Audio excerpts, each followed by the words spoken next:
Hi, this is Cindy And Michael. from Part-Time Permies. It looks like we're good on sound, but if we could get a verification of that, that would be great. Your mom's in the room. Yeah. Yeah, she was the first one in. Oh, yeah? Or at least the first one chatting. She's probably sitting there doing something else. And Instant Shop, and Kiri from Built on the Rock Homestead, Diana from at Justice Acres. Let's see, Food Forest is here. Good number at the beginning. So welcome, and we have a lot to go through today. I have a lot of pictures to show you guys and stuff that we were doing. And Tina's here. Yay, hi. But another week with no other video other than our live show. But again, another busy week, and I'm probably going to have to catch up on videos when I'm maternity leave. Yeah. That's probably what I'm going to do since I'm not going to be up and mobile so much. I'll be sitting at my computer. Catch up on pasta photos first. You got to do that too. So you make some Christmas money. Photography and, well, computer work, basically. Yeah. So I might have to do that. But still pregnant for now. So we had a few things that we found in the woods. We had a few things that lots going on this weekend in general. So I guess what we'll start with is what we found in the woods this weekend. This is what?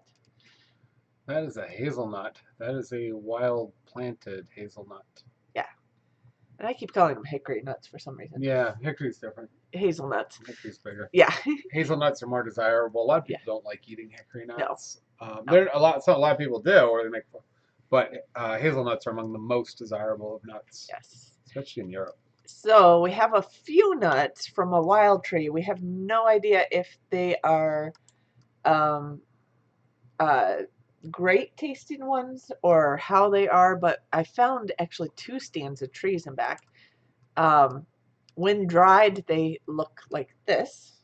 So yes, hazelnuts that you get in your Nutella or so many of the European spreads.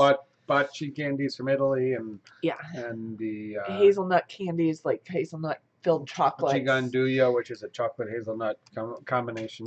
Yeah. Europe's go-to, of course, is hazelnuts typically. Yeah. So we planted some this spring from PJ. We planted about 10 or so. I think we have 2. It looks like that are hanging in there. 2 or 3. I think 3. Yeah, and there was a mix of things. But these were on our trail, and we found them. I found them this spring. I'm like, hey, those look like hazelnut leaves. Found one this spring. Found one. And our friend's son found nuts this fall. He brought them back, and it confused me because I was like, they can't be off the new stuff. They're not bearing anything. No. And then I'm like, wait a minute. We found that one we thought, and we went back and I kept meaning to double check it and kept forgetting. And then this week, we found it. Doubled back, and we found it. And then I found a second stand of it back there as well. Which means that's how they're pollinating each other. Yes, because you have to have 2 different genetics for it to work. But you can also propagate the same genetics from cuttings and such. So, which is what we did from PJ, or I guess they were kind of, they come off the same root, so you can dig out, like they split from underground. They form like groves, so they end up, they sense runners out. Runners, and so you get different. It's a bush. Truly, they typically grow about 10 feet tall or less. So it's truly a bush format. So it actually looks kind of like this. That's the whole. And they can be fairly tight, or they can be spread. So we found all the nuts off this stand. I actually found a second stand, which I didn't see any nuts. The leaves are serrated. A little sawtoothed, yeah. Yeah, I believe they're alternate. I forgot to double check that in this picture, but they're similar to chestnut leaves, but they're broader and rounder. Yeah. They have some similarities to chestnut leaves. Yeah. And on the underside, you see this little thing sticking out. I'm wondering if that's a bud for next year's flower. I'm not 100% sure. Because we saw them on there all winter. Yeah. So yeah, it has to do. And they have nice, long, kind of brown flower in the spring that they'll have on them. So I'm guessing that's what that is. I'm not 100% sure, but that is underneath the leaf there. So we had to have 2 wild plants in back, and we're planting more plants We just didn't behind know our we had the garden. wild ones till later. Yep. So they're in pretty heavy forest, so they only bear. Jamie's here. Oh, Jamie's here. Hi, Jamie. Yeah. So they don't bear real heavy, but we're gonna keep a good eye on them. And if they taste good, we may at some point actually cut a few pieces out and move them forward into some more more sunlight. Yeah. Yeah, they can be good for pollinating, but and some of the wild ones taste good, pretty good, or very good, and some are not so much. Kind of looks like a blackberry leaf, but it's more oval shaped. A blackberry, bigger, and it's a bush. It's not like a vine. So it's a big bush tree, but they don't form trees. They don't get big. They don't get huge. They just get really big one might get 15 feet. But so 6 to 15 feet. So they're actually this pickable, is small. Yeah, they're pickable bushes. That's kind of it's a pickable bush. Yeah. But they can get much thicker. Those stalks. That's not real old one. And from what I've read, they only start bearing fruit at like 7 years old. These are probably just heading in there. Yeah. So it's a nice find for. I don't think anybody put them there. No. That doesn't make any sense. I think they're wild, so we'll see how the flavor is, and that's going to be the biggest question. But trying to see if we missed anything. 2 pigs in 1 hour, Tina said. You said 2 pigs in 1 hour. Breaking down, that's not kill, eviscerate, break down. That's just breaking down. Yeah, hanging meat. Depending on how much you're breaking them down and what your tools are, what your uses are. But if you're doing American style, you're using a knife or a bandsaw, it's actually not. Sasha's there too. It's not that hard at all to, just portion, cut out your hand, your legs come off, cut off your hocks, your trotters, your head, your picnics. You split that. You take out your loin hole, or you chine the loin, and you cut your chops or whatever. Pork is not that hard at all. That's why it's a good training ground. It's big enough to be substantial and yield lots of meat. Small enough. Beef is just physically hard. It's heavy. 16 hours is what I've done in restaurants.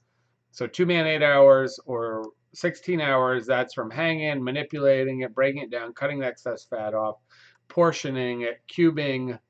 There's more portion cuts, cubing it into stew and fajita, taking all the trim and grinding it and putting the bones to stock, and cleaning up, and then vac sealing. Yeah. It's a 16-hour job. So pork is easier because you don't manipulate as much of it the same way. And, I could spend more than 2 hours, but if I'm just doing a real basic, you can cruise through it. By the way, that comment just came from Tina's in the premium membership for Justin Rhodes, and Justin was live with members not long ago, and that was one question was asked. How long does it take to break down a pig? And it depends on how you're breaking. If you're killing, bleeding, eviscerating, the setup takes a lot of time. Yeah. And then that process takes time, and the cleanup from that, and then the move over to chill it, which may happen the next day, and then actually getting to that. And you also have to decide: are you scalding and scraping? Are you skinning? So all that takes a lot of work before you talk about actual a breaking chilled down. Hanging Breakdown. Carcass. Yeah. So at that point, pork is pretty straightforward. Yeah. But a lot of work's already gone into it by you or somebody else.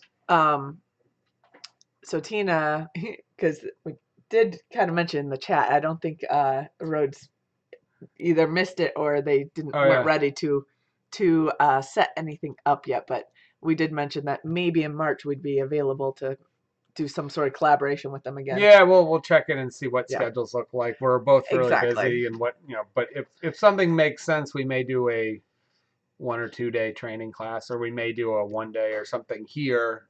Yeah. We're kicking around some basic ideas. I want to give them first option if they'd like to collaborate. That's great. It's a big project for us to get down there and just to do all that. We may do some littler things here. But we're not going to do a lot of either. Just we're busy. Even in the winter, it'll happen somewhere between February and middle of March, probably. I'm going to say it's probably going to be March because I won't have. If we do North Carolina, it's March. If we do not, we do something here, it'll be end of January, February, or something. Yeah. Breakaway homesteaders. No, we are not going to HOA this year because I am going to be 38 weeks pregnant on Thursday, and I don't want to deliver that far from home. So, but we will be back next year at I think HOA, so. Or we our plans as I of think now, it'd be a high priority. and probably with 3 of us at that It'll point. probably be our first vacation because we're pretty busy and Yeah. summer's busy. We don't really take summer vacations. Yeah. Because I need to keep my business running and do farmers markets. Yep. So that's sort of the first place. Farmers market's still running, but it's slow enough where I can potentially hop out. And I have a little bit of help now where we can still run partial markets without being here. Yeah. So yeah, I think that might be our I think first. last year you had help running the market. I think someone ran. I think our olive oil people ran the Oh, market. that's right. Yeah, So I I don't think we forgot they missed jumped it. in and they did. It was either And that or the Rhodes one. I think it was that one because Rhodes was in the middle of winter. Yeah. It was that one, and I remember saying to Cindy, "This is the first time in my life that we are at an event, and we're making money. Somebody's making money for me without being there making the money. Yeah. Without I was like, that's the first. Yeah.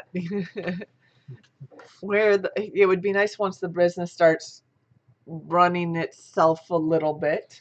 Yeah, 30 years from now. Yeah, something like that.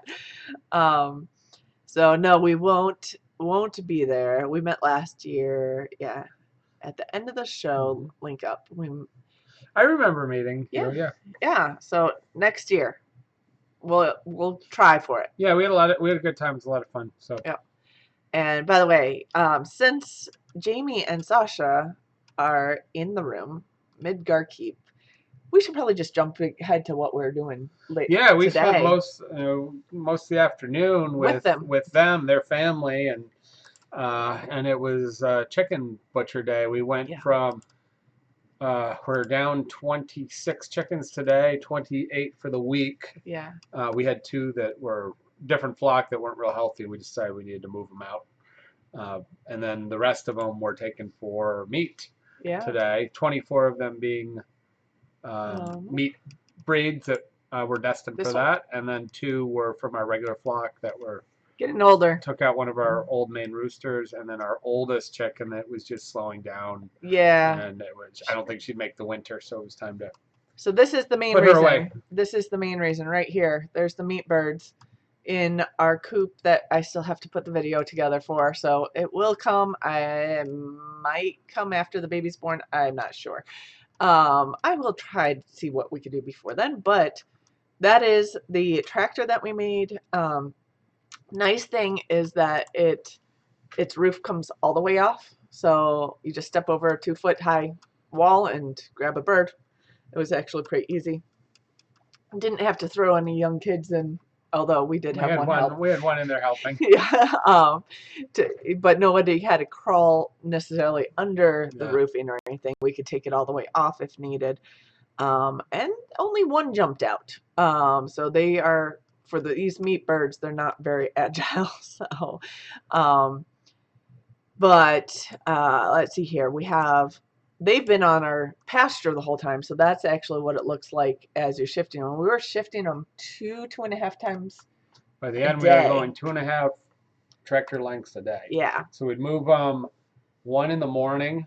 Sometimes I'd move them a half a section middle of the day because I would feed them some scratch or compost scrap or whatever, and I didn't want to move it past that. Yeah. And so I'd move it just a little bit, and then usually in the evening before they went to bed and settled down, if we could, we moved them another length. So they're getting 2 to 2.5 lengths. Yeah. We moved them from one side of the yard starting about last Sunday to all the way to the other end, and then about halfway, 2/3 more back. Than halfway, 2/3 back. And I missed a couple of moves. I could have had them almost a little way back. Oh, 1870s is here. Hi. Haven't seen them for a while. They've been really busy. Yep. So, and Linda's in here too. Todd, or sometimes Todd hops in. Yeah. But anyway, so we had our chicken tractors moving for the last number of weeks.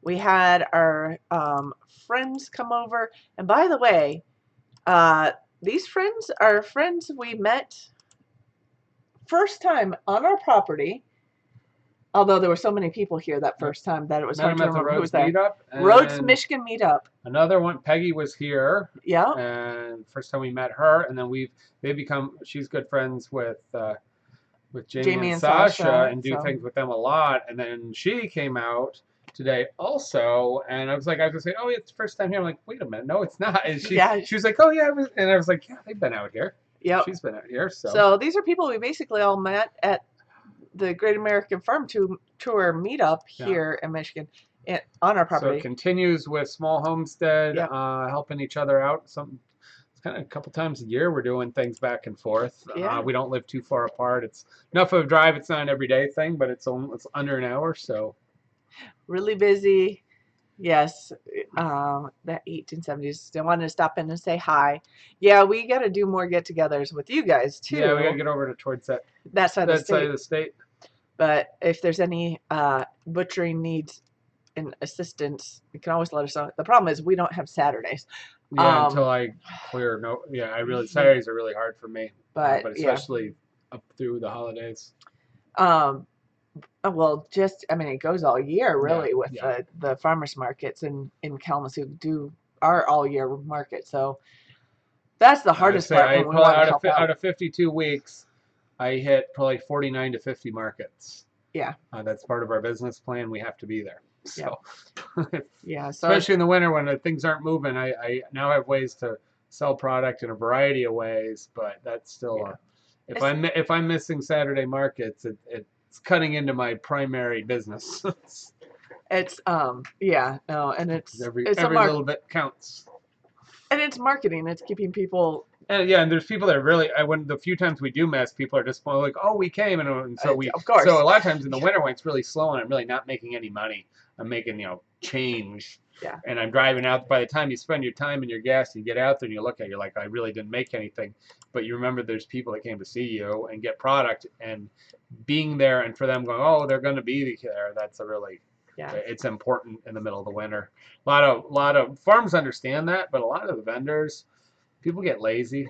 Somebody says, it's raining or cold at the market, and we lose a lot of people. At later in the season, and somebody says, well, there's vendors and there's pretenders, and the farms and people that do that for a full-time living, they're there because they have to be, even if it's making half the money they make on an average day. It's still something to keep things rolling and keep the farm positive, keep the project going. Yeah. So they're butcher free until next year now. Oh, nice. Crash at the Pratt sometime. I guess the Pratts are doing a lot of their butchering this week. Yeah, also. They've been going visit. Yeah. They're doing turkeys and chickens and all of last week and this week, and then they're leaving for Homesteaders America. Maybe we'll have to do a late fall or a middle of the winter. If the roads aren't too bad, we'll do a middle of the winter get together. Yeah, sure. And we'll all invite ourselves to the Pratts. Oh no, they're not even in the room to defend themselves. Oh my goodness. More people come this way, but there's. Yeah, but we got plenty of room here, so. It's just a little harder in the winter because it's harder to have a big get together outside in Michigan weather. Quite a few people in here. Yeah, but anyway, we do like to hang out and do good food things. I'm gonna come back to the food thing because I have it under another big Ask the Chef thing, because I do have one other thing I wanted to do foraging related, because we learned a new mushroom this week that we're kind of excited We've been about. watching this mushroom for a few years, and I keep saying I think So the hazelnuts were a big win. Yeah. For wild forage. So we had 2 brand new forage wins that are edibles this week. And then this mushroom, the bluet. This is a bluet. So the bluet is a lavender color mushroom. And I've had multiple people confirm this. There are some that look similar. It's kind of just, it could look, when it's younger, it's more lavender. When it's older, it gets a little bit more brownish. The gills underneath are attached to the stalk. There's no ring around the stalk, so that's one thing you have to watch. And the gills themselves are lavender as well.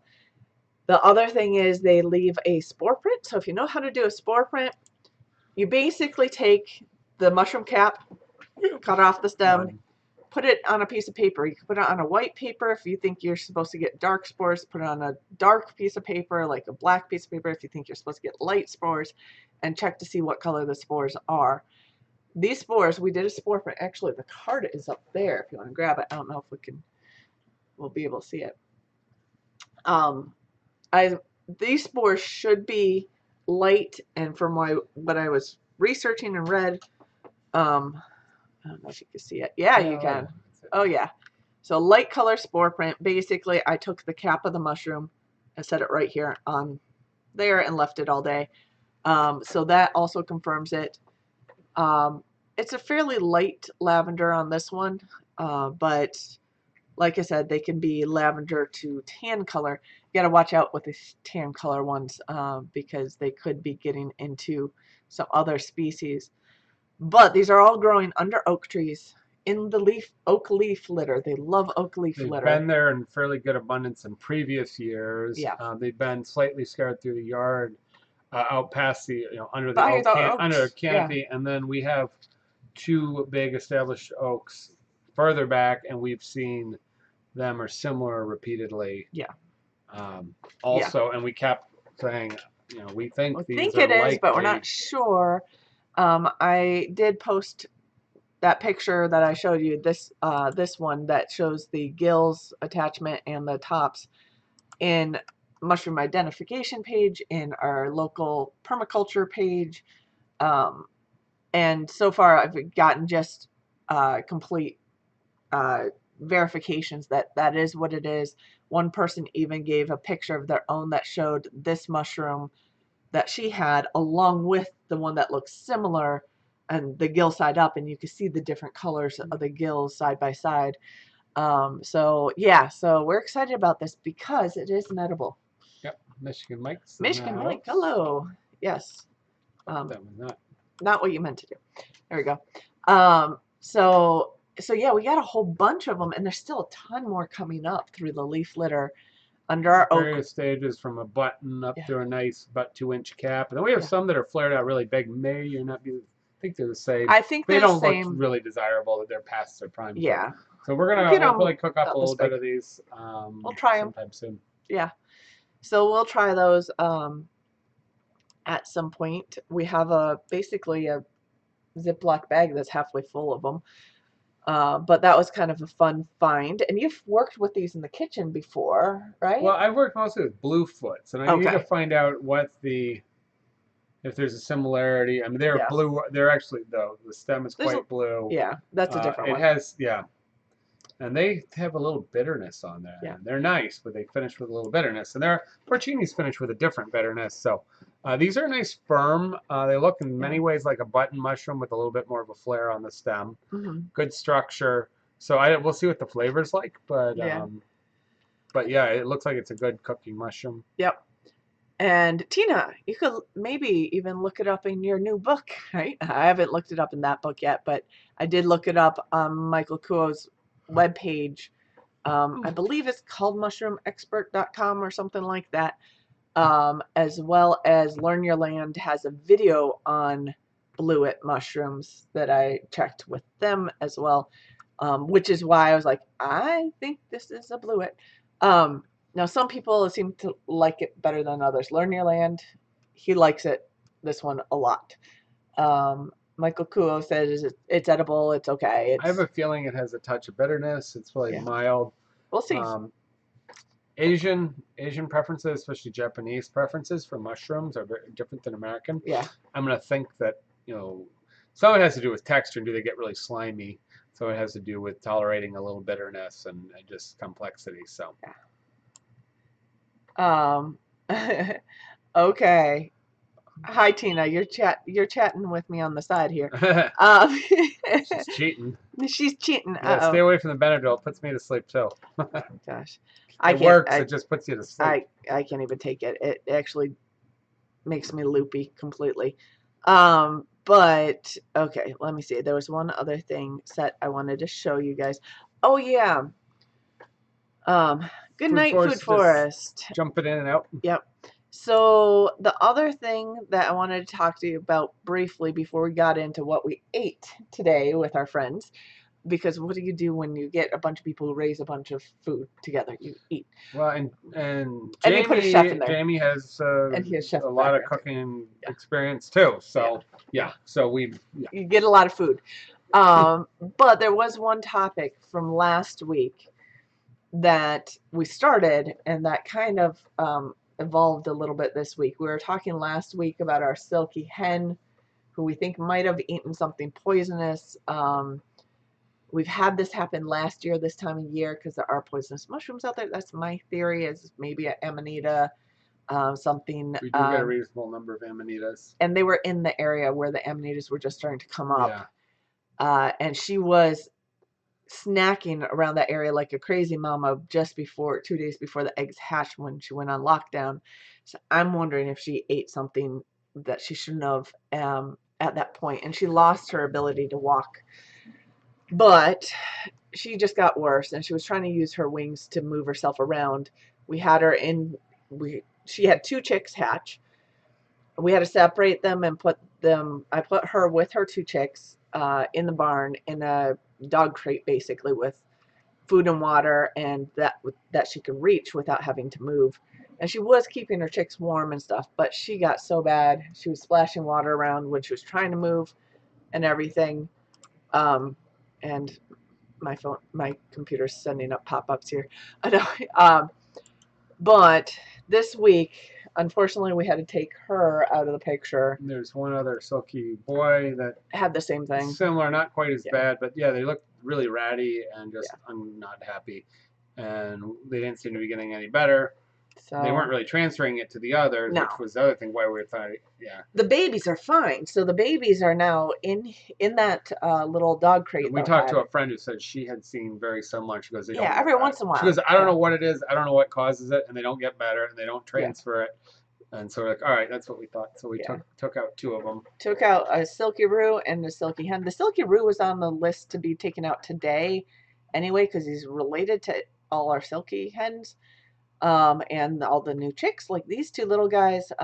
These guys are about 2.5 weeks old now. They're doing well in this little coop in the barn with a heat lamp on them, and just food and water. And well, I'm going to take advantage and try to handle them as much as possible, get them used to being handled, because we use our Silkies for raising chicks. That's the main reason. So having them used to being handled also helps when you're trying to handle their chicks and make sure they're just nice birds. And the Silkies tend to be pretty laid back. It's probably the mushrooms. That's what I'm thinking. I think we need to keep them away from that area at that time of year when those mushrooms We had one bird a year or so ago that seemed to have similar symptoms, we think. And it was in the same area, same time of year.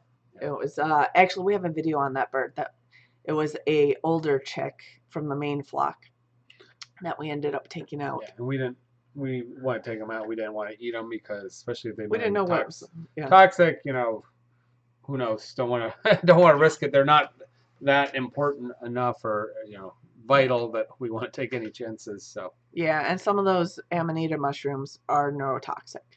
So that's why you have to be really careful about ground mushrooms, primarily because of those. You want to make sure you know what you're eating. And have a good identification on them. They're really pretty mushrooms. They tend to be bright colors. Some are pure white, and the worst ones are pure white. But the bright yellow ones, in Europe, they're bright red and they have speckles on them. The Smurfs mushrooms, basically. So yeah, we get a lot. We have quite a few, and they grow over a good portion of the property. In that section. Only at certain times, and then they grow in our backwoods. Yeah.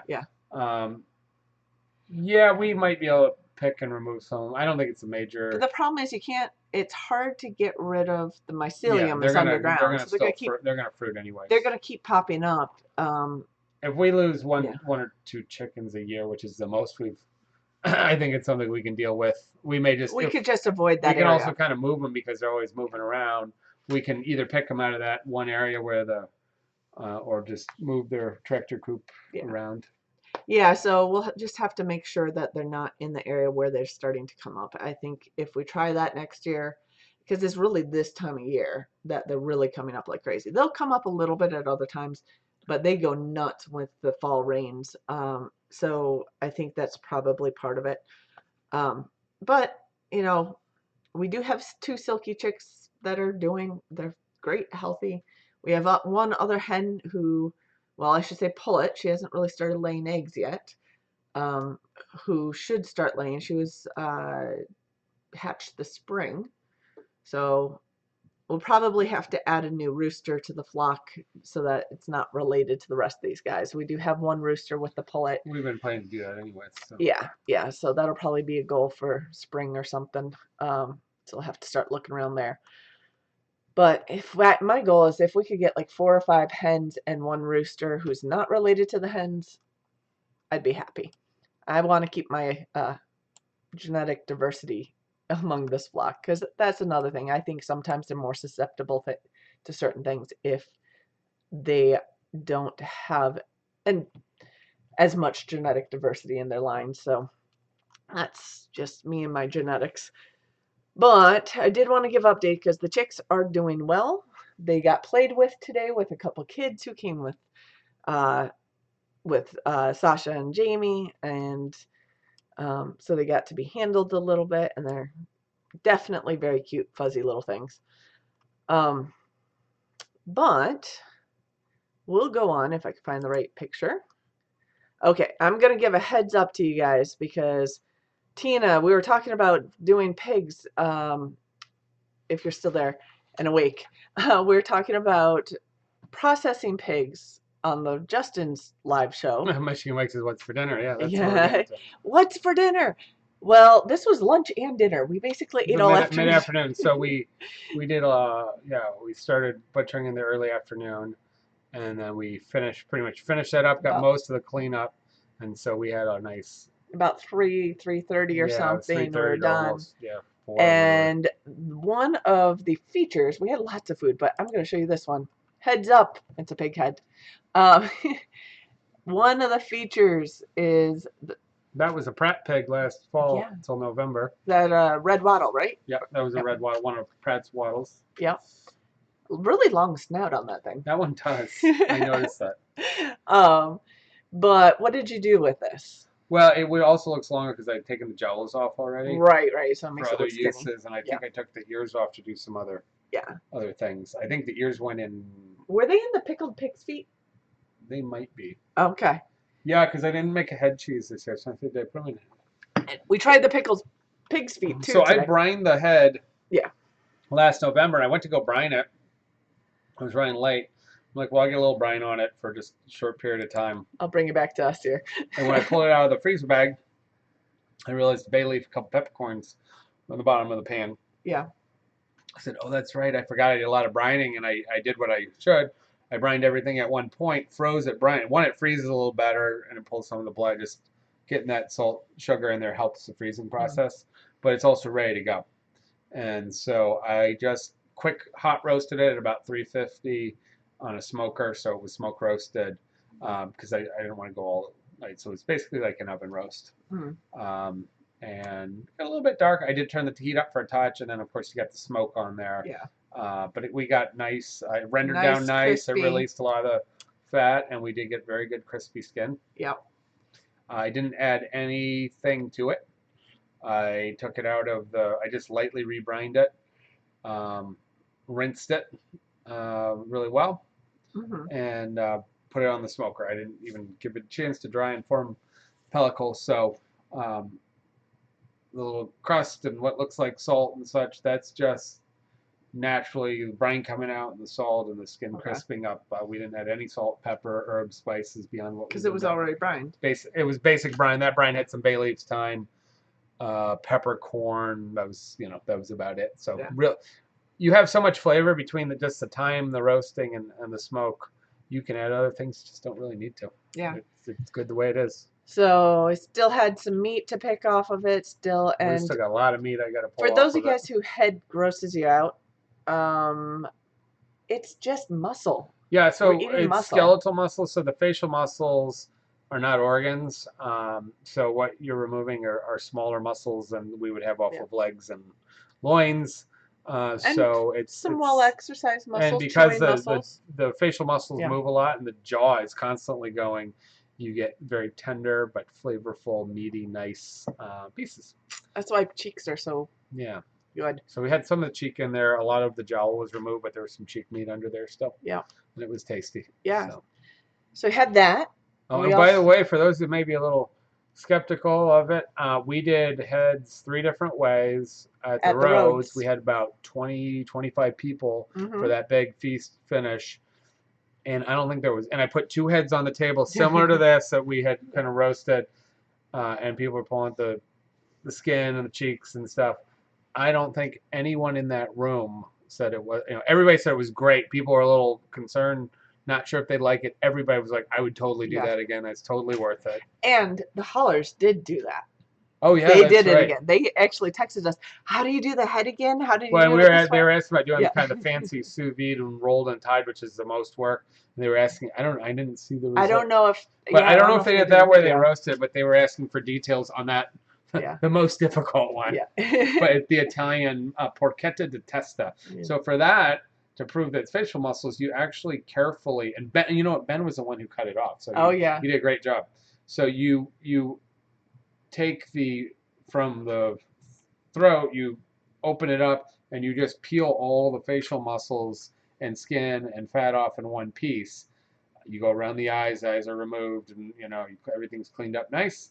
And you then roll it up into a porchetta, but it's porchetta of the head or the testa, whereas our Italian porchetta is usually the loin, the bacon and the loin bones removed, rolled up into a big roast, boneless, seasoned, and oven roasted. So that's the most work, but it's a really, really nice item, and you can slice right through it. And so all that fat and skin kind of helps the meat out and keeps everything super tender, and it's amazing. Yeah. So yeah. So you guys roasted heads they're not expensive, and they're not particularly hard to do. That's actually very inexpensive. If you use a butcher, you just have to make sure they give you the head. Yeah, because some of them they think people don't want them. They're like, I always tell them, look, I want everything that the USDA or whoever will allow. I don't want the intestines. I don't want the lungs. You could take intestines, but you can't clean them. But I want not easily. Yeah, all the normal edibles.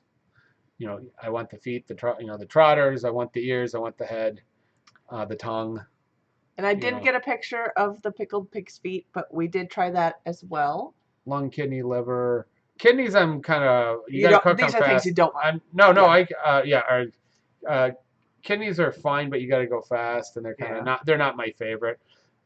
Liver is good. It's very usable. Heart. There's actually nice things you can do with the pork heart. We did heart burgers at. That was the beef. That was the beef. Okay. Yeah, but you can do stuff with the. But some people do the spleen. I don't really care for the spleen.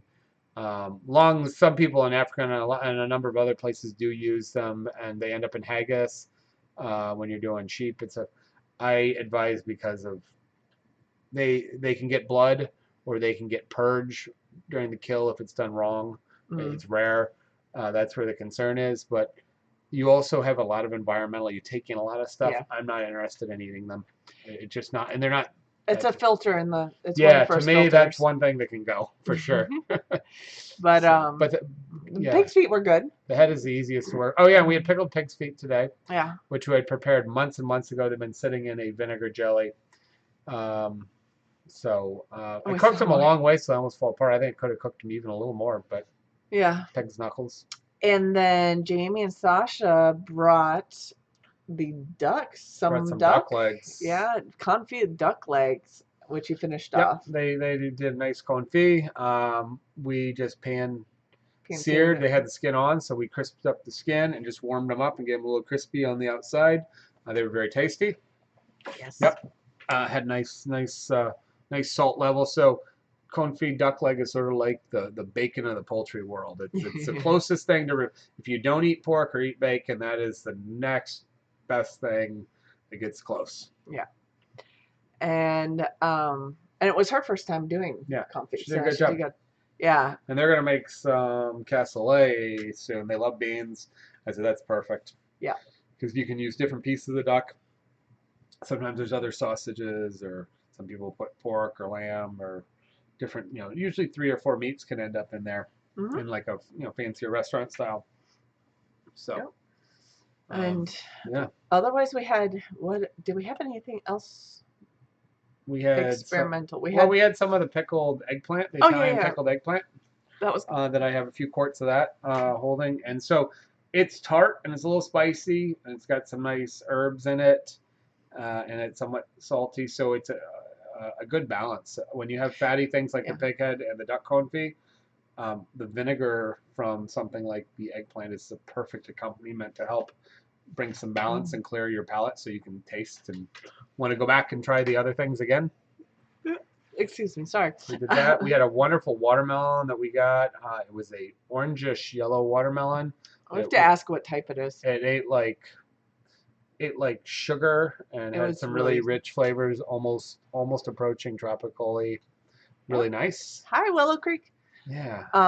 So lots of other stuff there. We also had leftover chili that we had frozen some after. Turkey, special 4-bean turkey chili, which is and some pasta, of course. Nice. Oh, I had a little pasta salad that was just incidentally left over. I didn't pack it for market. Yeah. So I put that out there just because it was there. And we had a heavy protein, and we didn't have many vegetables, but we needed a little bit of starch and made some rice, and just figured it was mostly meat centric for this. It sort of became a fall butchering celebration. It's funny, a lot of times when you do pork, whereas like everybody's happy, excited to eat pork and different, faster cooked things. When you process pork. From pork. But it seems like when you do chicken, nobody wants to eat chicken. Everybody always serves something other than chicken. But So don't know why, but that's So it was a big fall harvest meal with friends who helped us butcher our chickens. Puddin got fed some crackling. Oh my gosh. Puddin is still a little scared of the kids who came by, but she loved the pork cracklings and got enticed to come close with the pork cracklings. So yeah, got a pasta with every meal. Yep. People don't eat enough pasta, especially when you make your pasta. So yeah, I mean, Jamie and Sasha, if you had anything to add to any of that, go ahead, feel free. But but that was our big meal. I didn't get a lot of picture of us sitting down and eating. We were busy all afternoon. Yeah. Cindy was grabbing chickens and working with the kids. I was catching chickens with a big belly. We were really busy Everybody was processing. Oh yeah. Chickens. So we have 26 chickens on ice, just kind of relaxing. I've said before, you can't put them right in the freezer, but I like them to sit for a 2-3 days before I freeze them. There's a we're sort of talking to Cindy about they're chilled. They're on ice. They don't do well from aging and hanging in 50 degree, 55 degree. No. Poultry, chill it all the way down. But all the meat has a process of unwinding. It's that entropy of things undoing themselves. So even if they're bagged up, we shrink wrap them and they're not losing moisture and concentrating flavor. There's a process of enzymes and just the muscle, everything just slowing down and breaking down, relaxing, and getting good flavor. And so if you give the chicken, everybody goes, oh, chicken goes bad fast. No, it's been processed for sometimes a week or more before it even makes to the market. It's at the grocery store, and then you get it. So we always like greens go bad in 3 days, a week. Greens go bad in about 3 weeks if they're handled properly. Meat lasts longer, so when it's so fresh, I actually want it to just relax and do what it's supposed to do, and then we'll get it in the freezer in about a couple days. I'm laughing at comments. One, Michigan Mike, me chasing chickens. Well, frankly, I didn't have to chase them that much because these are pretty. They've been in there slow. So they're pretty. The last 2 were the fastest, so I did help with them. But they actually were also semi-trained to come up to us when they got excited for Willow food. Creek chase chickens pregnant too. Yeah, big belly trying to reach down and grab chickens, but the first like half dozen were actually pretty easy to catch because they were coming up expecting food. But at the end, I did have help with the last couple. And then we had 2 from the main flock. So Jamie and Sasha's older daughter did help catch the chickens from the main flock with me. We kind of cornered them together and then grabbed them. So we did have some sweet potato. I just do so.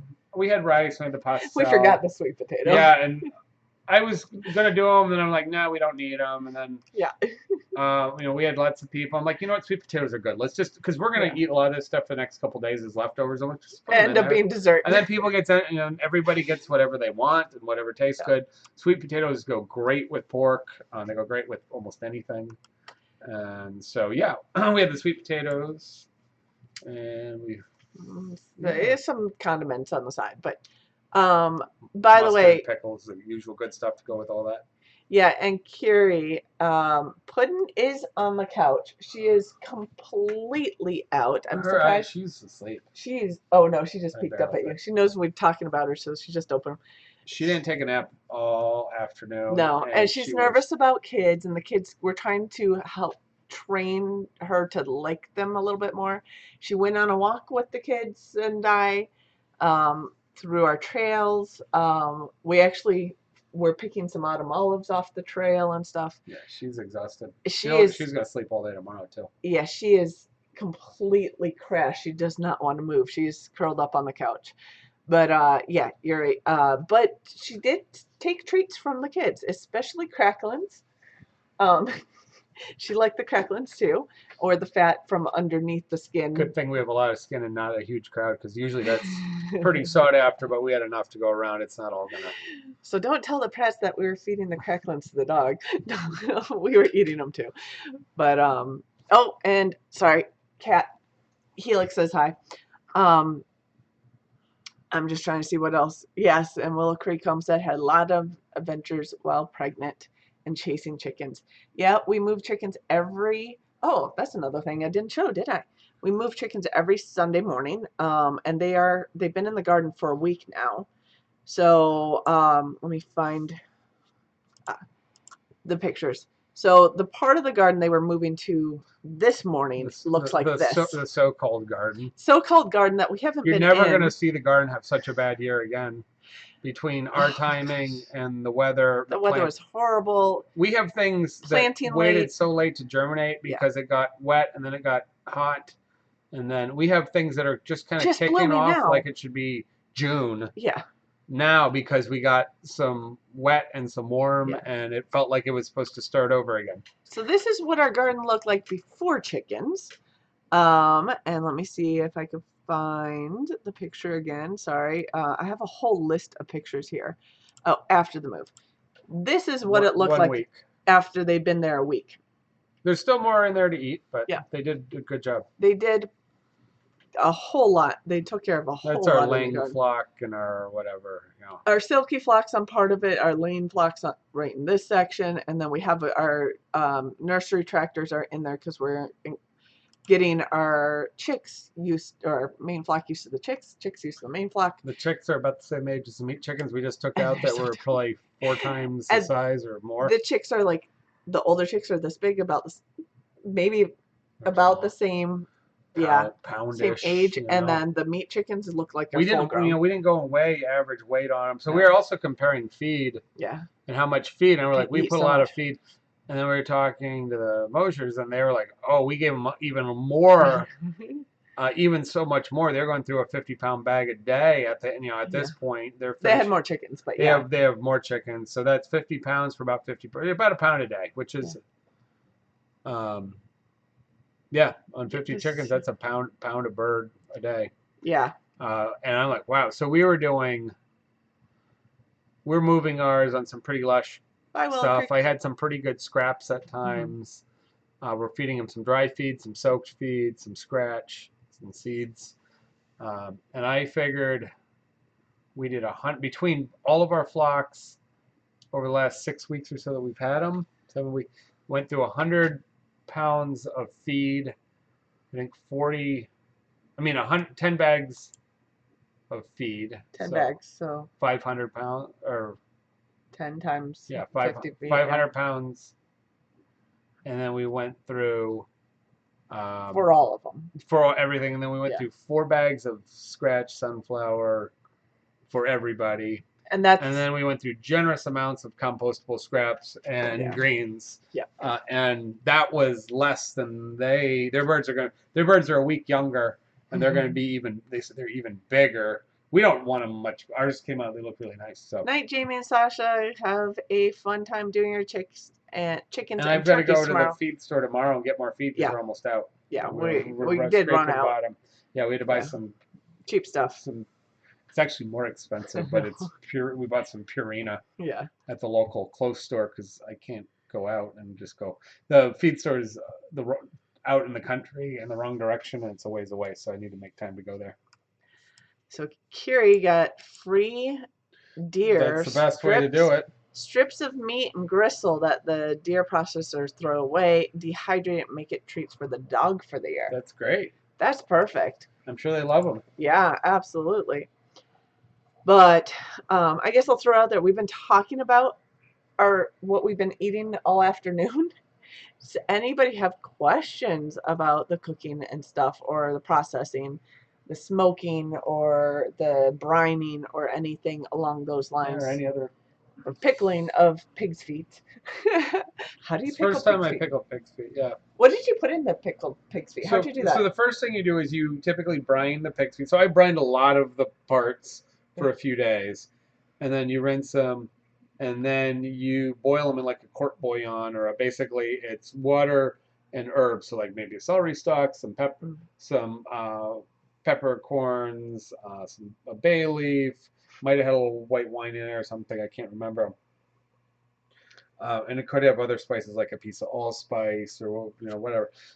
Light, and then so it cooks in that for 2 or 3 hours, simmers till it basically splits open and starts almost falling off the bones. You need to break down the collagen in the skin. You need to break down all the connective tissue. You got to tenderize the meat. I actually probably could have cooked it a little longer. You chill it, and then some people just take the meat off, but there's very little meat. I did the whole thing's bones and everything. Some people pop the bones out, and then you can reduce down that stock, so it's very gelatinous from the knuckles. So you can strain that out, and you can cook it down and reduce it down some into a gelatin. This one, you take a portion of that stock, and then you take, I think it was white vinegar, actually, white vinegar, and it had some sauteed, or maybe just slightly cooked, and I have to pull the recipe, onions, like just juliennes of onion, and I want to say there's something else in there. So you basically make the pickling with white vinegar, onions. Some people will put carrots or other things. That's called edible mirepoix or matignon. So onions, carrots, celery, things like that. And then you pour that hot over the knuckles, and then you let it set up. Now, I intended to try them months ago. We made it in November. It's actually sat in a fridge, or second fridge, just in a gallon glass jar. There's no mold or anything developed. We really hadn't even opened the lid. I have to watch it a little closer now. But I would be concerned about something like that sitting that long. It wasn't pressure canned or anything, except for it had a pretty high vinegar content as part of the seasoning. So, yeah, no concerns on it. So you've taken all the fat out of it. So basically, it's fully cooked down, softened pig knuckles, and then it's in a vinegar brine. And it's quite gelatinous. It's really an old time thing, Italian, German, whatever. It's grandparents, great grandparents would talk about that. We do some pickled pig's knuckles that are more in they do them in the stores. I don't know if I do them again. How much I use them? They're decent. I mean, I like them, but I think I have to. I always tell people, well, you can't make every cut. You can't get everything out of every animal. You got to pick and choose. You can. And some choices eliminate other choices. So when you do the pickled hocks, some people like to put the hock meat into the head cheese or the souse. Other people like to smoke trotters, and then you do the smoked trotters. I have a preference toward that because you can get so much flavor from that smoke and the gelatin. So if you're cooking it then into beans or into a stew, I feel like I'm going to get more value out of that method, probably. So I think probably the next one we'll end up going back to doing a smoked one, but I'm not. I like the pickled pig foot is tasty too. It wasn't bad. So, yeah. I think I like smoked better. I like smoked things in general. Yep.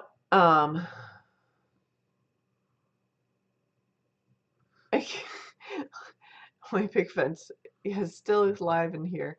Hi. Um, so yeah, any other cooking questions? Any meat, chicken, butchery questions? This was our first time doing Cornish cross because we've only done, the Yeah, extras and it was from only because we were running so far behind. We thought about and doing meat birds for a while and thought about doing Freedom Rangers. And we started talking about it, and then things got even further delayed.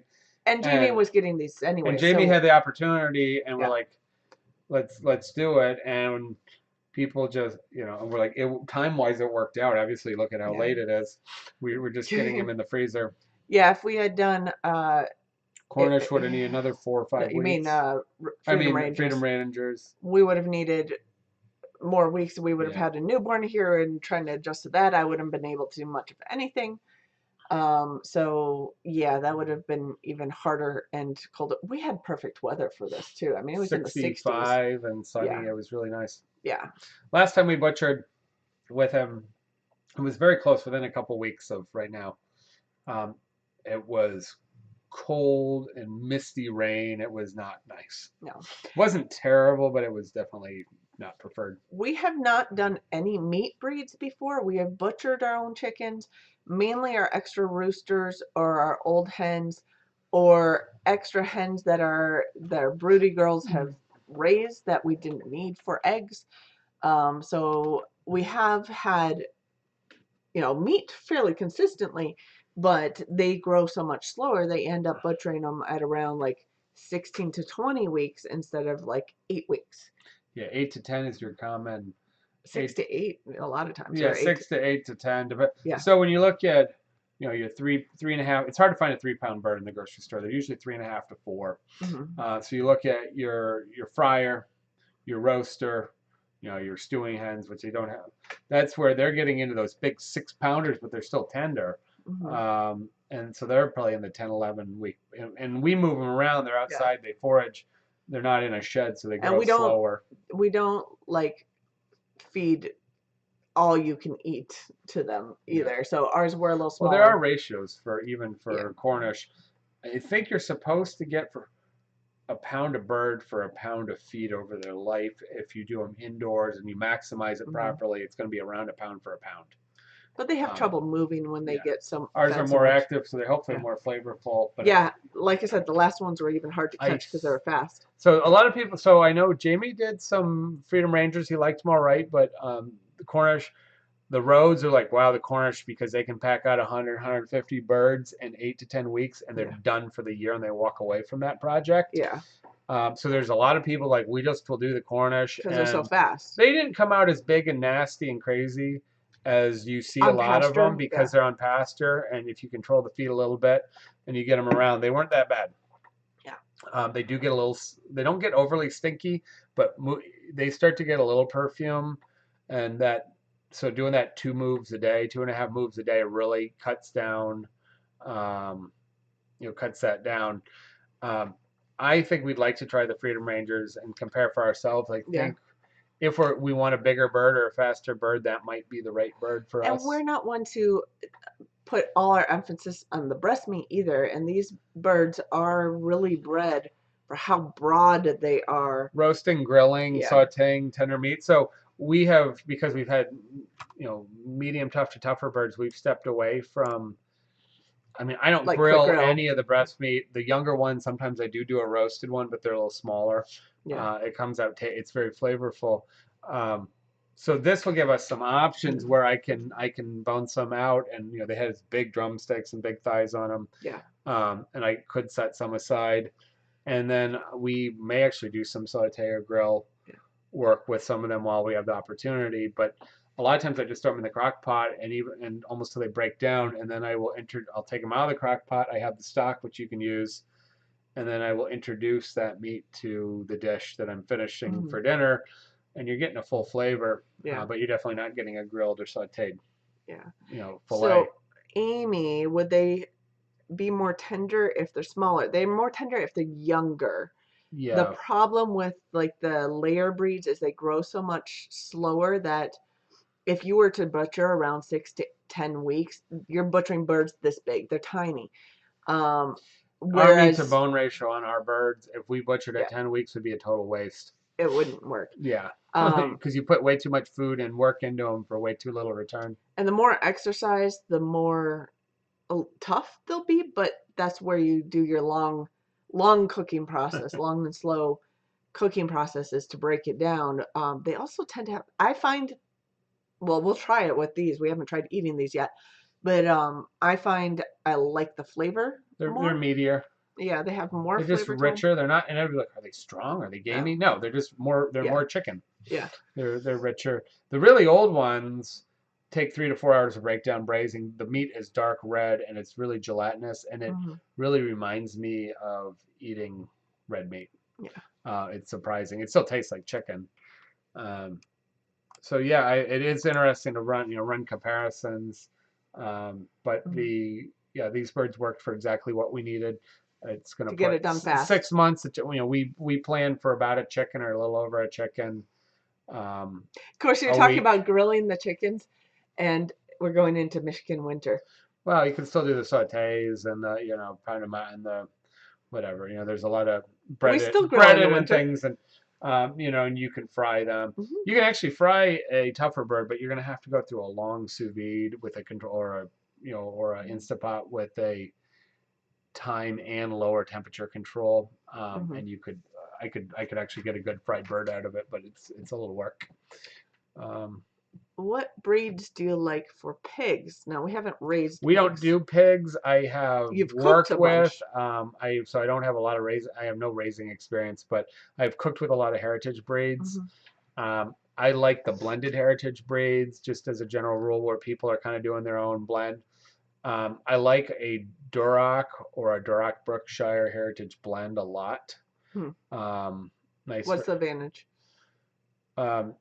It's really meaty. It can be quite fatty and marbled. Nice pink. Oh yeah, we grill. Michigan grills in the snow. Yeah, I have a pellet smoker, and we use it almost year round. Yeah, we do. There's a hard time holding higher temperature when it gets really cold. But it actually smokes really, really nice when it's cold. I can actually get a lower smoke on it. So the Duroc and the Berkshire and stuff are really marbled and really nice red meat. The disadvantage of Berkshire is Berkshire are harder to raise. They can be nasty and eat their young, or just they don't play well with each other always. Hi, two family. And they have a smaller birth rate. So those things increase the cost. A Duroc has some nice properties, and births easier and tends to play nicer with its friends. So if you breed the two, that can be a nice way to for people to increase their yield. We've done a bunch of red wattle. People say they're leaner, and I've had them leaner, and I've also had them super meaty. This one was moderately lean, but the flavor was meaty. The flavor's awesome. It wasn't super lean. It just wasn't super fatty. I have not had the old spot. Some of the Mangalitsa you've had, right? Mangalitsa I've worked a couple times. Mangalitsa are small loin, very fatty, super fatty, super red, dark meat. They are ideal for prosciuttos and for grinding into sausages and making charcuterie. They are not great for other uses because the loin's so small. They're really a curing pig. So you got to look at some of those because you can get bigger yield on other things, really long, big, huge loin chops. Yeah. So you got to look at the loin chop if that's what you're going for. You got to look at the size of the leg, which is somewhat how long you raise it. If you want to do hams or prosciuttos, or you're looking at that, or and then we had first time working with American guinea hogs with the Rhodes. The fat is that thick and it's so soft, it's glistening. And you put your hand on it when it's warm, it's almost melting apart. Yeah, it's crazy. Some people are like, well, maybe, and they take longer to raise, but they'll eat all kinds of things. They're very docile. They don't root around and tear things up as much on a raising end, I understand. And a lot of people recommend them, and they'll do pretty well on forage and eat grass and other things. But I find that they're smaller. You get a lot less yield. You get a lot of fat. So if you want a lot of lard, that's great. Some people are like, well, maybe I'll just do those. I don't like that idea. For me, it wouldn't work. If I'm raising 10 pigs, maybe you raise one that's an American Guinea for the extra lard, or you raise one Mangalitsa for the curing. But I don't think it serves my all-purpose as well as just a mixed heritage breed. So yeah, so there's eating properties, there's fat properties, there's size properties, and then there's different issues on do they do well on grazing and out in the open? Do they do well in tighter quarters? Do they play well with each other? How hard do they root up the yard and the ground? And those are things that farmers have selected to make their life better. So, but I just love a lot of it is, does the pig get some exercise? Does it get out? Does it eat a huge variety of food? That makes it tasty regardless of the breed. Yeah. What do you do with a butternut squash that's the size of your hand? Lots of things. Like a small one, I'm assuming you're talking about, instead of butternuts are. Yeah, I mean, if it's like the buttercup or the honey nut, or what is it? Well, she says it's a butternut. It's probably just under. But they have these breeds that are the honey that are about the size of your hand. Yeah, I mean, you have to see how much the seed is developed. So you can open it up and you can stuff it and serve it as roast as an individual item. Mm-hmm. You can always peel it and shave it. People do shavings or such, and you can always peel them and puree them for puree mash. Yeah. Uh-oh. Bottom of the oven is covered in gravy. Forgot to put something under a tray under the food. Yeah, that's terrible, right? Yeah. Bottom of the oven is covered in gravy. Any clues on how to easily clean that? Or is it just depends on if it's stuck on. Sugar's worse, because sugar really, get it on there. Yeah, I mean, you just got to clean it up. If it burns on, so commercially we use oven degreaser. We use a very strong alkaline spray-on degreaser. I don't like those. Yeah. Those the home oven sprays. They smell terrible. The commercial degreaser is nasty, and you got to wear gloves, and you don't want to breathe it in because but it really makes your lungs hurt in a hurry. But it works pretty well. Yeah. I try and keep tray. Actually, I don't think we have a tray in the bottom of the oven right now, or foil. I do try just in case. The worst are pies, like cherry pies and things that you want them a little drippy and bubbly. But to slip a sheet pan underneath it and grab those, or put it on a sheet pan, because man, that mess is terrible to clean up because it's sticky candy. Yep, it's hard to clean off the sheet pan too. The butternuts were tiny this year. Yeah, everything here has been late. Yeah. We scattered flower seeds and stuff. I just saw our first Cosmos open. That's and I'm like, weird. That is like 2 months late. So they basically sat there dormant because they weren't happy, and then they just decided they're happy. Yeah. We've had a number of things that have done that. Or they sat there, they grew, but they stagnated. Mm-hmm. They really didn't take off, and now it's too late. We could have a frost. Theoretically, we could have a frost now, but in the next couple weeks, we're due for our first hard frost. Yeah, it doesn't look like we're going to get anything in the next Which is good. We'll extend the season a little bit. That's good. Yeah. Yeah, because our tomatillos are self-planted tomatillos. Our tomatoes just sat there.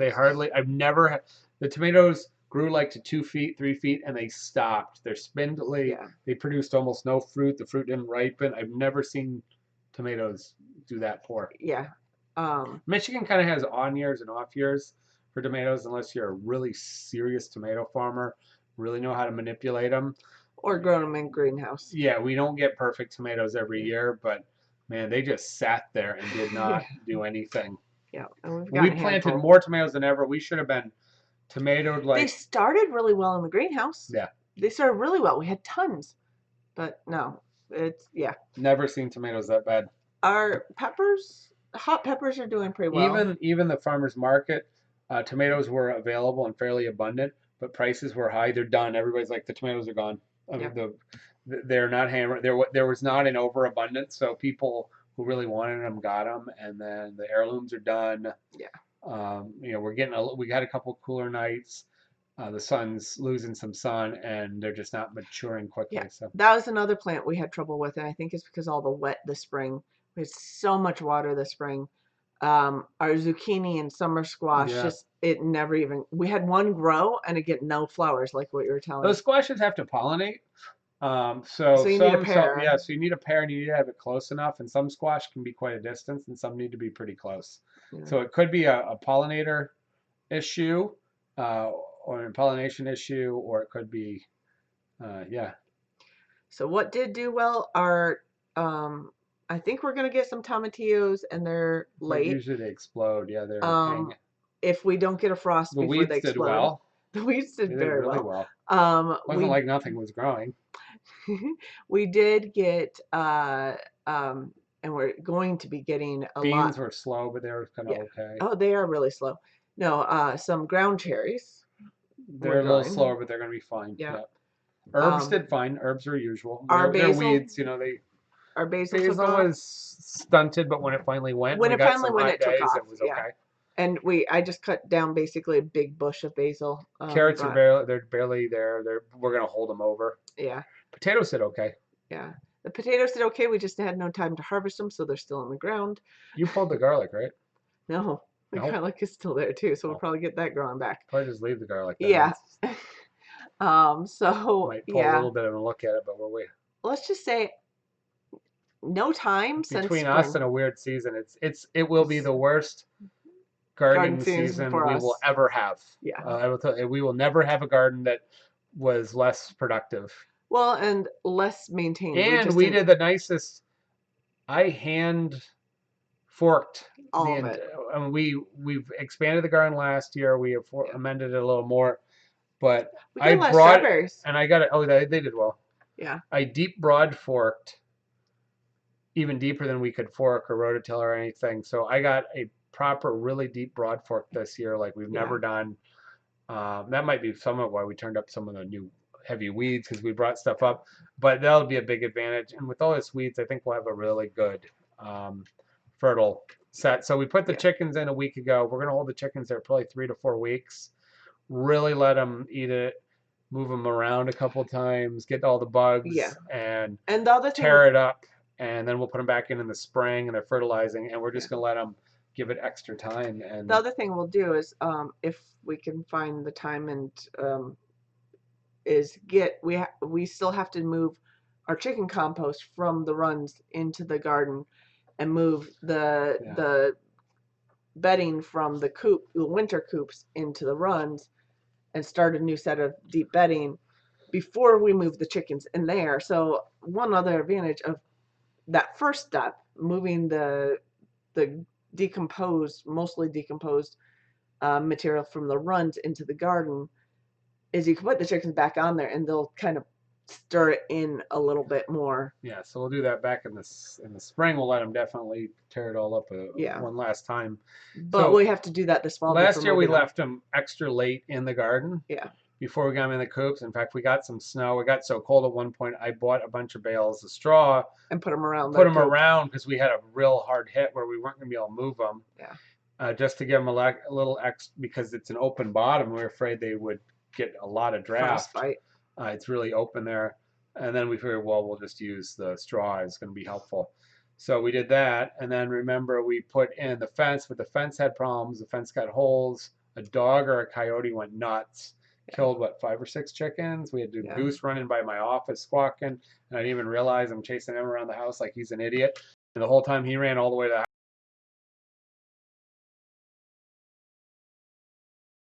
I was prolonged chicken killing. Yeah. And that was last year. By the time I got over it, so we lost all. But that was a double fault. The fence was down because we lost the fence in a storm. The garden fence was down. Oh, and we lost it in that ice storm. Yeah, the garden fence was down. So that came down. We didn't have electricity on. Wasn't hot on the other fence. Yeah. And so it was our fault. Yeah. So, but we went really late. So now we're going super early. Well, it's on time, but pretty early. Because usually we try and eke out the garden with it not frosting. We wouldn't have put the chickens in because we would have been still pulling tomatoes and beans and just roots and trying to pull it. Pull the last things before putting the chickens in. And we're not expecting. So we'll probably get them in there. Hopefully, this is week 2. We'll hopefully get them in there about 3-4 weeks. Yeah. And then we've got a huge forage pile, forest jungle to move them to. Where they had a bare spot in front of their main coop, so they'll have a week to really enjoy that. They'll knock it down too fast, but we've got really nice stuff in there. We have a sugar pumpkin we need to pick. That's gonna go to us. Yeah. There's some other small ones growing, but yeah. But yeah, pumpkin harvest was a little off for a lot of people in here. Yeah. Hearing, but it all kind of worked. It just wasn't gangbusters. Didn't plant any winter squash in the garden this year. We only planted it outside of the winter coop area, which is highly fertile, and they were going nuts there. I think we have some butternut squash that we need to look for too. Yeah, we pulled a few delicata. Yeah, that were self-planted. No, we scattered a bunch of unknown seeds, so it might have been in those unknown seeds. But yeah, we have. That's where all these zucchini and yellow squash were like non-existent. We didn't pull anything this year, which is amazing. Yeah. You know, they kind of come and go. Problem is, you always plant extra, trying to make sure you have enough, and then you get totally overloaded, and then the next year you plant less, and because they're kind of weird. They either go or they don't, but they really didn't go this year. Yeah, but that's we didn't have time to put into it. But we did get all the fruit trees in. We got the new nut trees in. Yeah. So we got more permaculture, permanent things on a start, and none of them are the perennials. We're gonna need a couple of years to know if they're gonna settle in. Yeah. Anyway, I think we should wrap up. It's 10:15. I do have to work tomorrow. And we've had a busy day. Puddin', I don't know if you heard her groan a moment ago, but she's groaned, tired. Got up, turned around, and went back to bed. She's curled up the other way. So I think we should be heading to bed. I'm also getting warnings from YouTube now saying there may be some buffering. So I think we will just shut down and be back next week. I guess for the next few weeks, we will plan on being back on Sunday nights. We will give you a heads up if we cannot be back, probably on Facebook. So if you watch that, the only reason that would happen is if we're headed to the hospital. Yeah. So, of course, I'm due in about 2.5 weeks. So that could happen anytime. But otherwise, yes. You even put wild hickory nuts on your thing. I did put wild hickory nuts. I was in a hickory thought process. Not hickory, hazelnuts. Hazelnuts. I'll have to change the title. I'm reading that title right now. I know. I have to change the title. But we will see you guys next week, 9 p.m. Eastern Standard Time. Yep, bring your questions. Tell us what you're growing, cooking, finding. Harvesting, foraging. It's supposed to be a pawpaw forage. We missed that last week on a rain out. Made jam instead. Yeah. Which is good. Need to get that done. But I don't know if there's some chance there's going to be a... Maybe next week. I don't know. Yeah. So we'll see what happens. Pawpaws are out and ripe and ready. In Michigan, yes. So we will see you guys next week. Good night. Have a good week. Bye.